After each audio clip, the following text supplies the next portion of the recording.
সাইয়ারার রেশ কাটতে না কাটতেই এবার আলোচনায় উঠে এসেছে আরও এক রোমান্টিক সিনেমা ধারাক 2।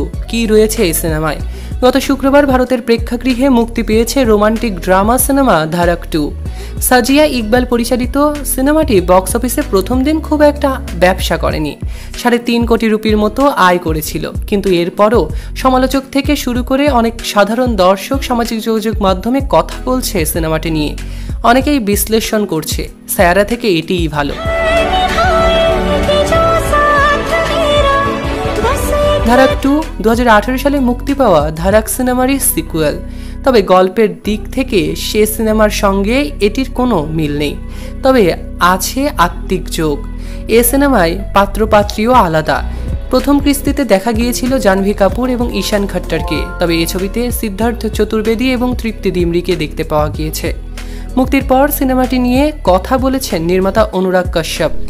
সামাজিক যোগাযোগ মাধ্যমে তিনি লিখেছেন, আজকাল নির্মাতারা সামাজিক বাস্তবতা নিয়ে মূলধারার সিনেমা বানানোর কথা যেন ভুলে গিয়েছে।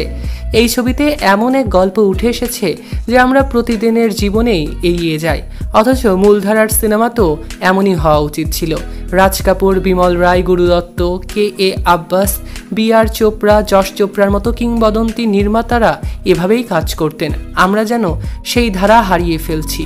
এখন সামাজিক বার্তাহীন সিনেমাগুলো স্বাধীনভাবে শৈল্পিক ধারার সিনেমার গণ্ডিতেই সীমাবদ্ধ। কিন্তু তামিল সিনেমা এমনকি দক্ষিণের অনেক ছবি এখনও এই চর্চা ধরে রেখেছে। ধারাক 2 সিনেমাটি আলোচিত তামিল সিনেমা পারিয়েরুম পেরুলাম এর হিন্দি রিমেক। মুক্তির পর সমালোচকদের প্রশংসাও পেয়েছেন সিনেমাটি। দ্য হলিউড রিপোর্টার ইন্ডিয়া লিখেছেন, সাজিয়া ইকবালের রিমেকটি জাত বৈষম্য বিরোধী গল্প বলার ধারায় একটি সাহসী সংযোজন হয়েছে। সমালোচকেরা ছবিটির সিদ্ধান্ত এবং তৃপ্তির অভিনয়েরও দারুণ প্রশংসা করেছে। 2023 সালে সিনেমাটির প্রি প্রোডাকশনের কাজ শুরু হয়। গত বছরের নভেম্বরে শুরু হয়েছিল শুটিং। মধ্যপ্রদেশ ছাড়াও মহারাষ্ট্রের বিভিন্ন জায়গায় রয়েছে সিনেমাটির শুটিং। আপনাদের কেমন লেগেছে ধারাক 2 সিনেমাটি কমেন্টে জানাতে অবশ্যই ভুলবেন না। সৈকত আহমেদ নূর, সেলিব্রিটি লাইফলাইন।